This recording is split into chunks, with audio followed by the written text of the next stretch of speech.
ദൈവത്തിന് സ്തുതി. പ്രഭാത കിരണത്തിലേക്ക് സ്നേഹവന്ദനം.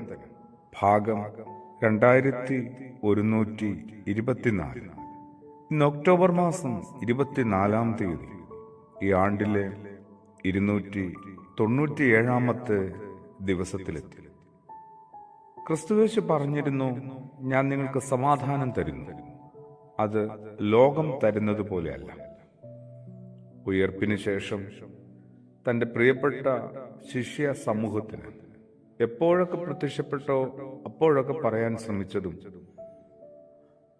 പഠിപ്പിക്കാൻ ആഗ്രഹിച്ചതും ഈ സമാധാനത്തെക്കുറിച്ച് തന്നെയാണ്. ഗിരിപ്രഭാഷണ അവസരത്തിലും പറഞ്ഞിരുന്നല്ലോ, ശാന്തശീലർ ഭാഗ്യവാന്മാർ, അവർ ഭൂമിയെ അവകാശമാക്കും. നമ്മളാവട്ടെ ശാന്തതയോ സമാധാനമോ എന്താണെന്ന് പോലും ഒന്ന് രുചിച്ചറിയുന്നില്ല, അനുഭവിച്ച് അറിയുന്നില്ല.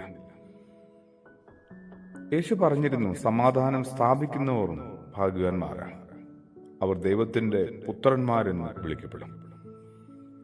സത്യത്തിൽ ഈ സമാധാനത്തിലേക്ക് നമുക്ക് കുറച്ചും കൂടി ഒന്ന് എത്തിപ്പെടണ്ടേ?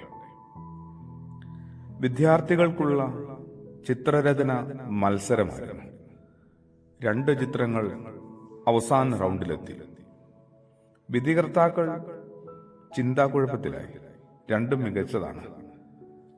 അവർക്കൊരു വിലയിരുത്തൽ നടക്കത്തില്ല എന്ന് ബോധ്യമായപ്പോൾ ആ 2 ചിത്രങ്ങളുമായി പ്രശസ്ത ചിത്രകാരന്റെ അടുത്തെത്തുകയാണ്. സമാധാനം എന്നതായിരുന്നു രചനാ വിഷയം. ആദ്യ ചിത്രത്തിൽ മനോഹരമായ തടാകവും പച്ച പുൽമേടും മലനിരകളും അങ്ങനെ ശാന്തമായൊരു സ്ഥലമായിരുന്നു.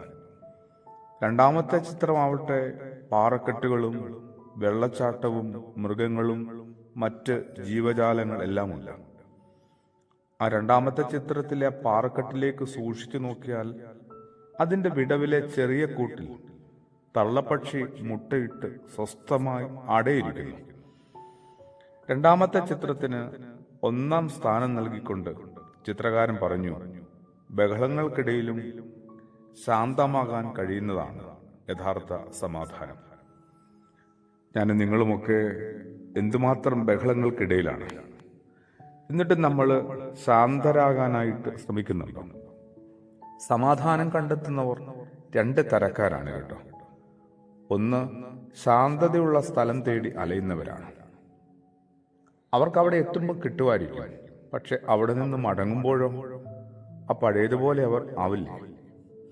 2ാമത്തെ കൂട്ടർ ആയിരിക്കുന്ന ഏത് സ്ഥലത്താണോ അവിടെ സ്വയം ശാന്തരാകാനായിട്ട് പരിശ്രമിക്കുന്നവരാണ്. കുറേയൊക്കെ അതിൽ വിജയിക്കുകയും ചെയ്യും. അതുകൊണ്ട് തന്നെ നമ്മൾ ആയിരിക്കുന്ന ഇടത്ത് അതിന്റെ പരിസരത്തെ വിട്ട് നമുക്ക് അകത്തോട്ടൊന്ന് പോകാൻ പറ്റുക, അവനവനിലേക്ക്. അവിടം തൊട്ട് നമുക്കൊരു ശാന്തതയെ കൂട്ടുപിടിക്കാം, തേടിപ്പിടിക്കാം. അതേന്നെ ക്രിസ്തുയേശു കൂട്ടായിട്ടുണ്ട്. ആമേൻ.